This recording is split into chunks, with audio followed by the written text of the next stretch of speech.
My name is Verity. I'm 32 years old. On Christmas Eve, my sister Briar reached across the dinner table, caught the stem of my wine glass with her elbow, and flipped it into my lap. When I looked up and said her name, just her name, nothing else, she stood up, grabbed my shoulder, and shoved me hard enough that I hit the back of my chair and half fell against the china cabinet behind me. A gravy boat my mother had owned for 20 years slid off the shelf and cracked clean in two on the floor. "You always have to make everything about you," Briar said. Her voice was loud and flat and not surprised, like she'd been waiting all evening for a reason. My mother, Rosemary, didn't ask if I was hurt. She didn't look at the gravy boat. She looked at me, past the wine soaking through my sweater, past whatever was happening on my face, and she said, "You know how she gets when she's overwhelmed. Say sorry to your sister or you can spend the night somewhere else." My father, Gerald, got up from the end of the table. He walked over to the cabinet, looked at the two pieces of the gravy boat on the floor, and said nothing. He bent down, gathered the larger shard, and carried it to the kitchen. He closed the door behind him. I had driven 40 minutes from Guelph to be there. I had brought a loaf of bread I'd spent the morning making, sourdough, my grandmother Bet's recipe, the one I'd been making since I was 7 years old, because that was the thing I always brought. I set the loaf on the counter beside the fruitcake no one wanted. I picked up my coat. I walked out the front door without saying a single word. They thought I'd be back by Boxing Day. They thought I'd call that night, or the next morning at the latest, and ask to come back to the table smaller than I'd left it. What they didn't know was that 3 weeks earlier, I had sent 3 emails that I could not take back. If you've ever been the one who quietly held a family together while that same family looked right through you, hit like, subscribe, and tell me in the comments where you're watching from. I want to know I'm not the only one who's ever left a loaf of bread on someone else's counter.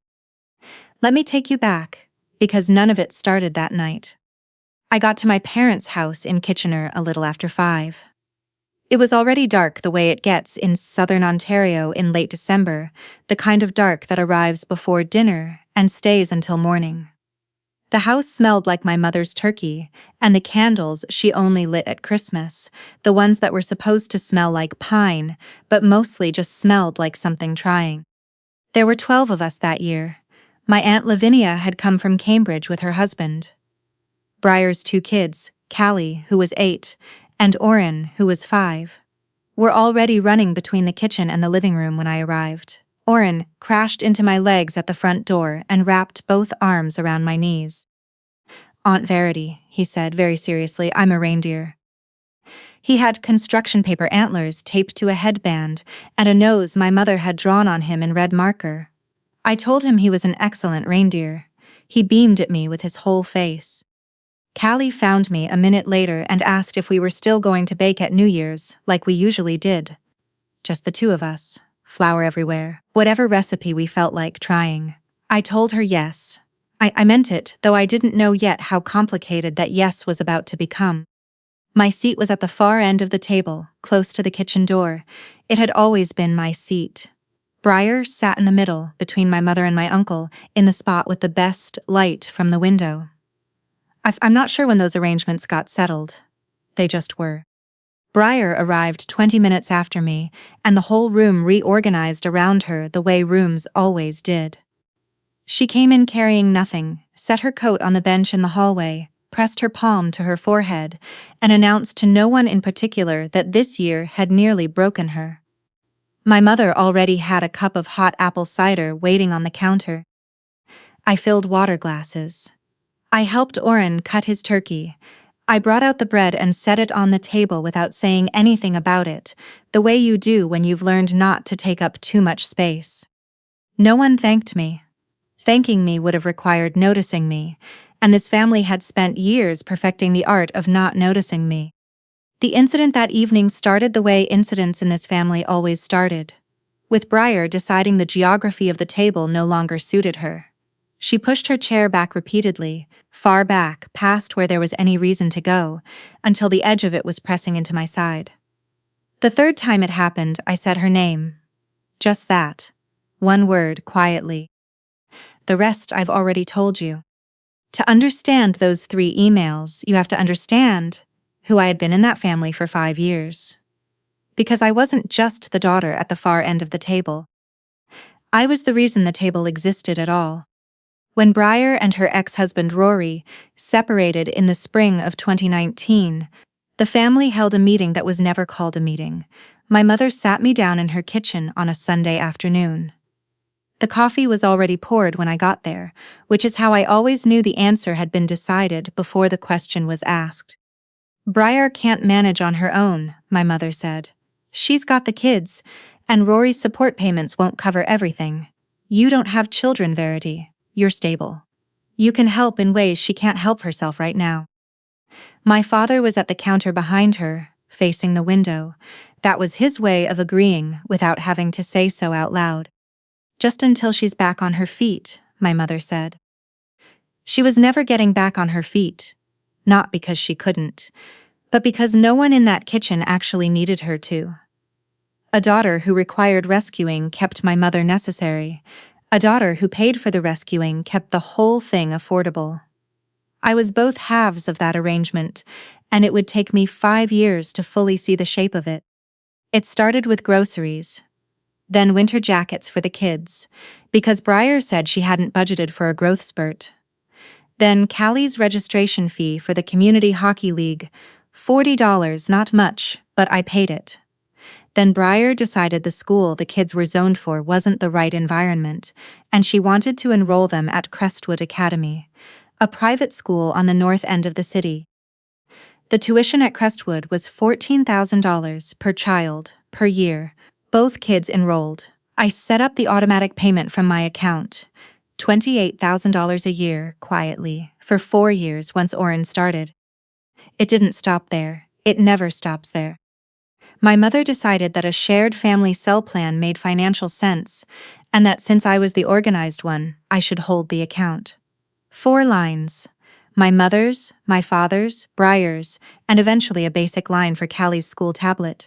I paid the bill every month, $260. Briar's car insurance had lapsed once, in the winter of 2020, because she'd missed 2 payments. My mother called me and said that Briar was driving the kids through ice and snow without coverage, and that this could never happen again. The fix for that, somehow, was my credit card on file with the insurer. $190 a month. And then there was the storage unit in a facility off Fountain Street in Cambridge, where my grandmother Bedett's armchair and photo albums and a small green-covered notebook of her bread recipes had been sitting since she passed in the spring of 2021. When the family cleared out her apartment, no one wanted to keep paying the monthly storage fees. No one except me. $150 a month, every month, for a green notebook and a chair that still smelled faintly of the woman who had taught me to bake bread when I was 7 years old. When I added it all up, it came to roughly $2,800 a month. Just over $33,000 a year. I had done this for parts of 5 years, fully for the last 3. There were winters I didn't put money aside for myself, because the numbers only worked if I didn't. My mother called it helping. Briar called it what family does. My father didn't call it anything at all. And every time I thought about stopping, Briar had a crisis. If I mentioned that money was tight, she'd go quiet. That particular quiet that meant she was preparing something. 2 days later, my phone would light up. I just don't know how we're going to manage Christmas this year. And the whole family would turn, slowly like a weather system, and look at me. There was a birthday party for Oren the previous April. I had told Briar, gently, that I couldn't keep covering the school and the insurance both. That she'd need to take one of them over herself. She didn't argue, she just went quiet. At the party, in front of 15 relatives, Briar set down the juice box she was holding, pressed both hands flat to her chest, and said she felt like she was drowning and didn't know how much longer she could keep going. She wept into my mother's shoulder while everyone looked at me.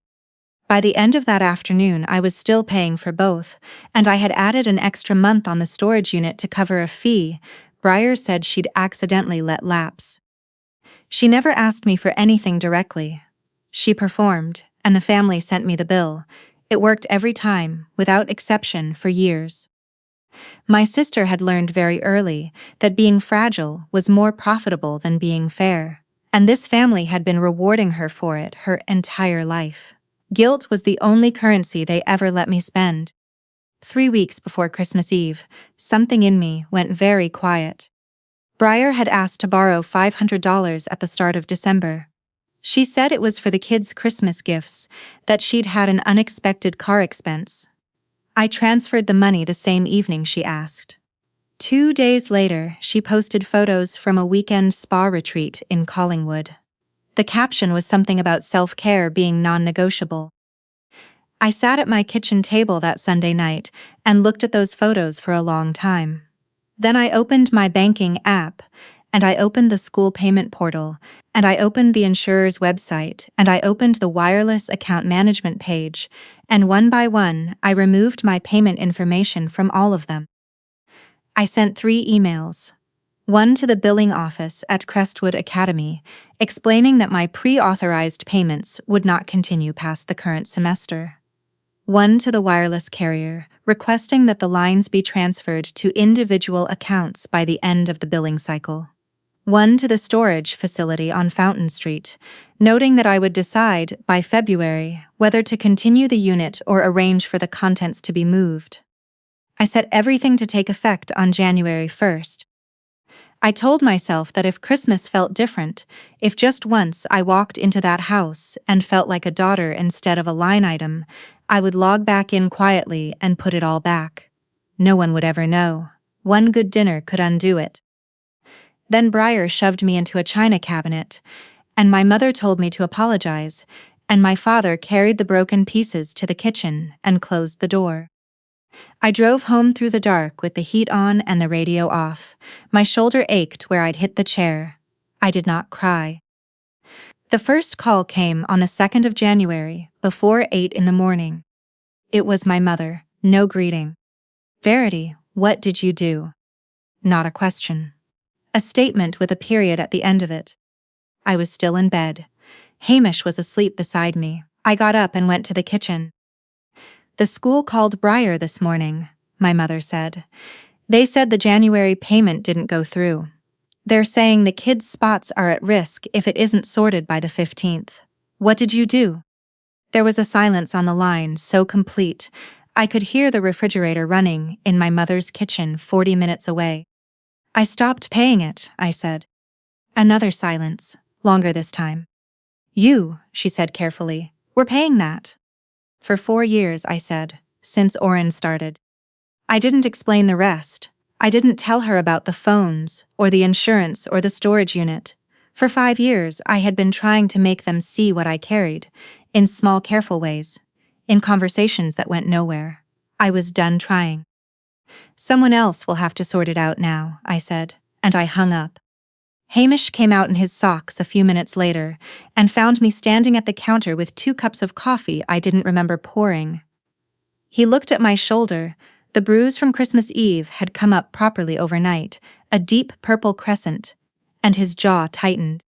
I'm not going to tell you what to do, he said. I've thought for a long time that this had to stop, but it has to be your decision, and I'm not going to make you angrier than you already are. He paused. They'll call again. They will, I said. I stood there holding the coffee and felt something I hadn't expected. Not relief exactly. More like the moment after you set down something so heavy you'd stopped noticing the weight of it. The wireless carrier sent an automated notice to everyone on the account simultaneously, explaining that the lines were being split to individual accounts and would be suspended within 7 days if new payment arrangements were not made. Briar texted me from a number I didn't recognize. Turn it back on. No name, no please. 3 words, the way you'd text an appliance that wasn't working. I didn't respond. My mother left 4 voicemails over the following week, each one a different version of the same argument. The first was warm, she missed me, the kids missed me, none of this was worth losing each other over. The second was practical, she listed everything that would fall apart and who it would fall apart on. The third was bewildered. She genuinely seemed not to understand how I had been quietly paying for this much of her family's life without anyone noticing. The fourth was the honest one. "We are your family," she said. "You don't get to just decide you're done." Not once in any of them did she mention the bruise on my shoulder. Not once did she use the word sorry. What she wanted was to know when the payments would resume. That was the whole of it. The insurance letter came the third week of January, addressed to Briar. Her coverage had lapsed on the 5th. She didn't call me.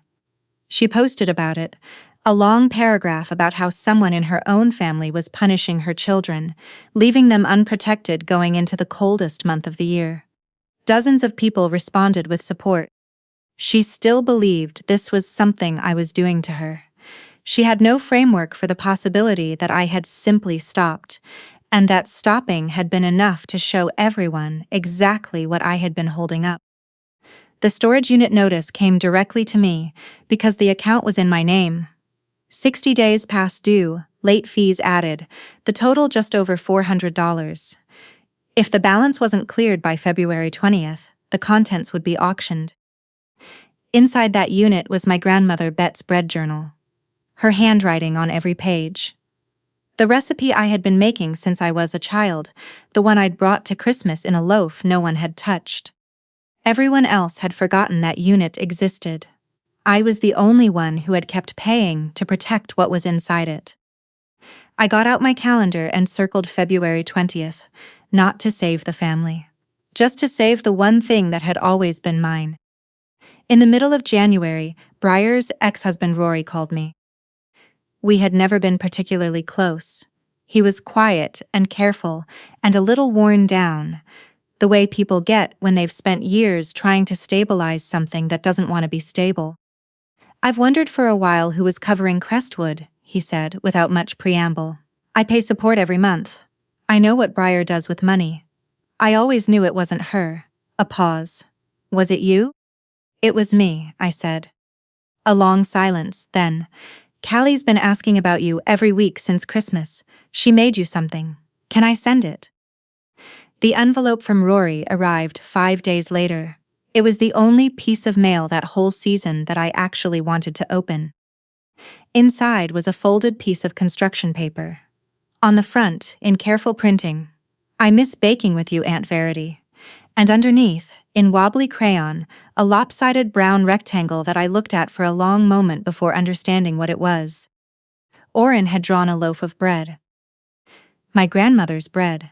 From memory, because we used to make it together on Saturday mornings. Just the three of us, flour everywhere, the oven making the whole apartment warm. Before Briar put a stop to it the previous spring, she said the kids came home overtired.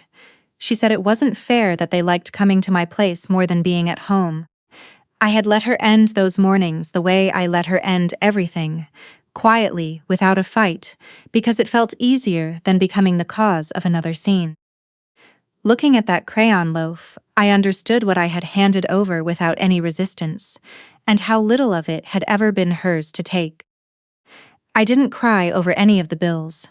I didn't cry over Christmas Eve. I sat at my kitchen table and cried over a piece of construction paper.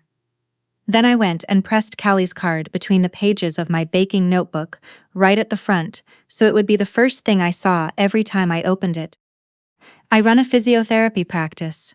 I manage accounts, reconcile statements at the end of every month, track outstanding balances, keep every invoice, because that is the only way to keep a small operation honest when the numbers have to be exactly right, or the whole thing tips over.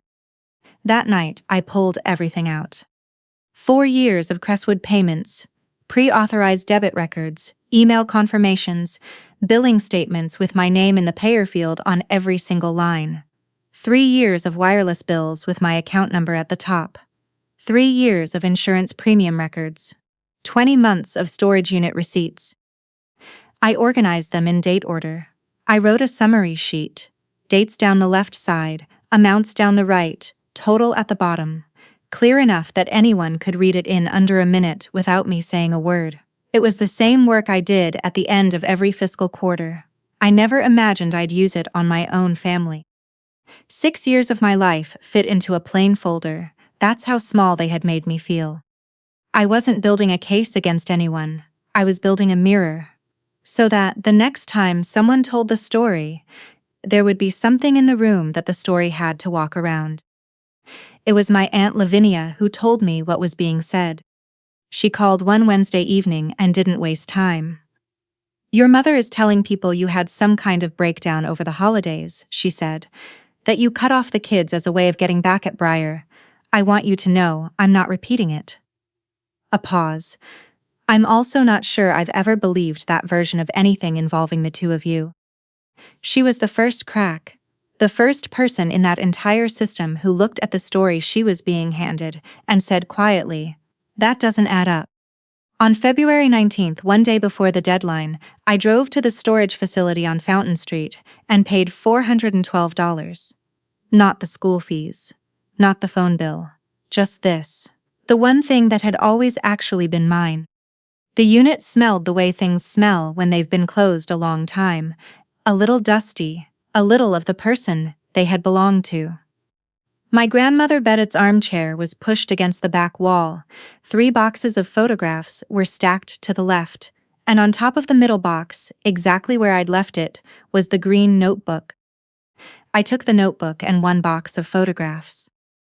When I lifted the notebook, something slipped from between the last pages.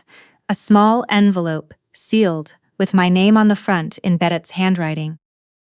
I didn't open it in the parking lot. I drove home, made a cup of tea the way she always had, and sat at my kitchen table. Then I opened it. For my Verity, she had written, "You were always the one who showed up. Don't let them convince you that showing up means you deserve less. Make something of your own. Put your name on it. The bread has always been yours." I read it 3 times. Then I decided what I was going to do next. My mother called in early March to invite me to my father's birthday dinner. She used her warmest voice, the reconciliation voice she saved for occasions when she needed things to return to normal. She said family 8 times in 4 minutes. She did not say sorry once. I went. Not for her. Not to fix anything. I went because 20 people in that house had spent 3 months agreeing to a version of me that had never once been shown the receipts. There were about 18 people at the dinner, my father's side of the family, aunts, cousins, neighbors he'd known for 30 years. Briar sat in the center seat. My mother moved through the room like someone managing a very delicate stage production. She waited until everyone was seated. Then she stood and said, in her warmest possible voice, that she was so glad we were all together, and that she hoped we could agree that whatever tensions had come up over the winter, family always found its way back. Everyone looked at me.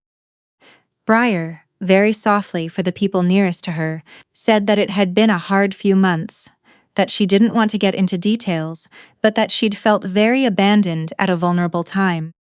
I felt the room settle into the shape of the story it had been handed. I reached into my bag. I set the folder on the table. I opened it.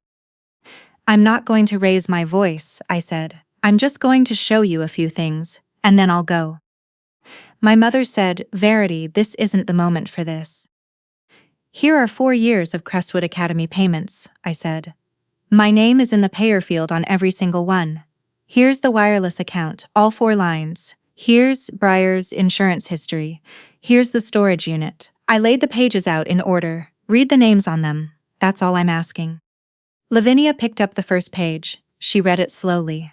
Then she looked up at my mother and set the page down very carefully, like it might break. The folder moved around the table after that, hand to hand, the way things pass when everyone has stopped talking. I watched expressions change as it traveled. My father's cousin turned the insurance sheet over, looking for another explanation. A neighbor covered her mouth. My mother reached for the pages when they arrived at her end and smoothed the top sheet flat with both palms, as if flattening it might make it say something else. It didn't say anything else.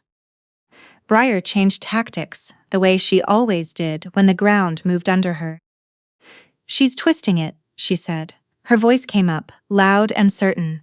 "She's always been jealous of me. She provoked everything, and now she's playing the victim with a stack of paper. She looked around the table for someone to rise and agree. Nobody moved. Then Rory, who I hadn't known was coming, who must have arranged it quietly with Lavinia, spoke from the far end of the table. "I've paid child support every month since 2019, he said. Briar told everyone she was covering the school herself, but I've seen the statements. I always knew it wasn't her." He looked at Briar steadily. "It was never you, was it?" Briar's eyes filled with tears. She waited. She pulled the switch, the one that had always brought the whole room to her side in under a minute. For years, those tears had been the fastest thing in any room. She cried, and I became the problem by contrast. She cried, and the bill arrived at my door before the conversation ended. Nobody moved to her.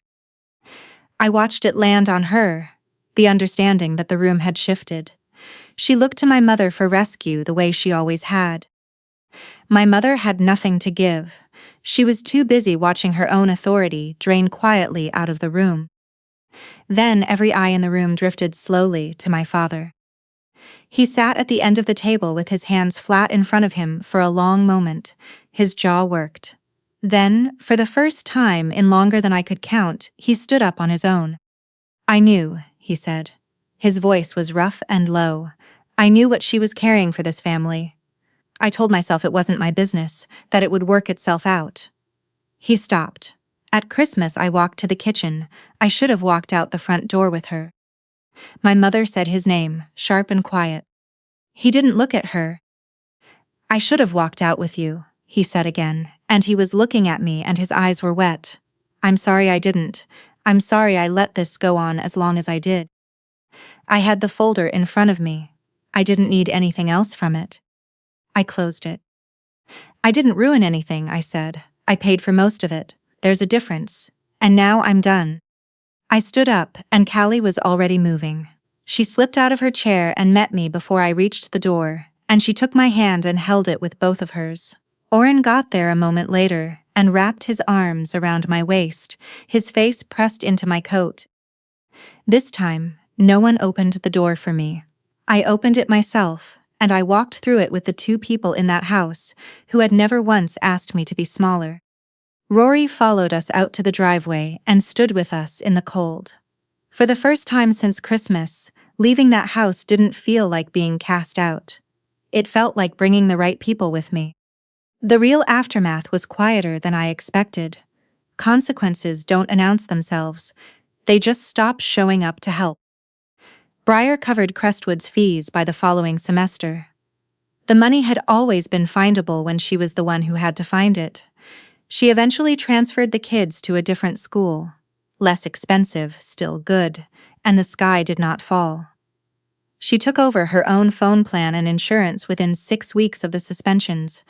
Once it was clear I wasn't coming back to the account, she tried the old machinery a few more times, a tearful message, a social media post, but the switch had stopped working. After a while, she stopped reaching for it. I don't think she's a changed person. People don't change in a single season. But she's standing on her own now. And standing, it turned out, was never the thing she couldn't do. It was only the thing no one had ever actually required of her. My mother didn't apologize. She sent messages about moving forward and putting difficult things behind us, which were just her old instruments in different keys. Another way to get back to the arrangement that had always worked for her. I understood finally that she wasn't sorry she'd hurt me. She was sorry she'd lost control of me. Those are not the same thing, and I was done pretending they were. My father was different. About 6 weeks after the birthday dinner, he texted and asked if we could meet for coffee. Just the two of us. We met at a diner halfway between our cities, and he didn't make excuses. He brought an envelope. Inside was a check, the first installment of a loan I'd given him 3 years earlier, that we had never once discussed out loud since the day I wrote it. A note said the rest would come monthly. "I'm not asking you to forget it," he said. "I'm just doing what I should have done." I didn't tell him I forgave him. I let it be a beginning, which is not nothing. The first time in years, that someone in that family had lifted something instead of setting it on me. I kept a door open for Callie and Oren. Through Rory, I stayed in their lives, and I did the one thing I should have done years earlier. I set up a registered education savings account in my own name, in trust for them. Not routed through Briar, not accessible to anyone else. If those kids need something real someday, it will be there. No one can spend it on a weekend in Collingwood. Loving them was never the problem. Being used to reach them was, and I'll help them on my terms in my name, where no one can spend it but them. In May, I drove back to the storage unit and moved the rest of Betta's things. Her armchair went into my apartment. The photographs went into a box under my bed. Waiting for a day, I had enough time to look through them properly. The Guelph Farmers Market opens on the first Saturday of May. I had been selling bread there for 2 years. Just a small table, 12 or 15 loaves on a good morning, a lineup before 9. That first Saturday of May, I added a new item to the handwritten card, propped on my table. Betta's white loaf, family recipe, made with time. It sold out before noon. It has sold out every Saturday since. Every time a loaf goes, it feels like she got a seat at a table in a room where she was actually wanted. I kept her letter in the green notebook, folded between the bread recipe page and the one that comes after it. Callie's card lives there too now, the crayon loaf sitting right next to the recipe it was drawn from. 2 things I will not let anyone take from me, kept side by side. Some Saturdays Callie comes with me. She stands at the table and tells customers that her great-grandmother invented the recipe, which is not entirely accurate, but which is exactly the right thing to say. Oren sits in the folding chair behind the table and supervises, which mostly means eating too many samples. I don't wait anymore for my family to decide what I'm worth. I stopped auditioning for a love that arrived with conditions and a running invoice. The card is gone, and with it went the version of me that had confused being useful with being valued. The bread was always mine. It just took me 32 years, and a bruised shoulder, and a crayon drawing, to understand that I was allowed to put my name on it. So here's my question for you. If the people who were supposed to see you clearly spent years looking right through you, do you keep shrinking to fit the space they gave you? Or do you finally take up the room you were always owed? Option A, keep the door open and keep hoping. Option B, build your own table and put your name on it. Leave me your answer in the comments. And if this found someone who has been quietly paying for a family that doesn't notice, send it to them. Tell them the bread was always theirs too. On closing day at the market last autumn, after the last customer walked away and the table was packed up and the creatures were back in the car, I cut a heel off the last unsold loaf and sat on the tailgate in the October cold and ate it by myself. No one to serve, no one to thank me, just the bread and the smell of it and the sky going that particular flat gray that means November is on its way. It was, for the first time in a long time, exactly enough.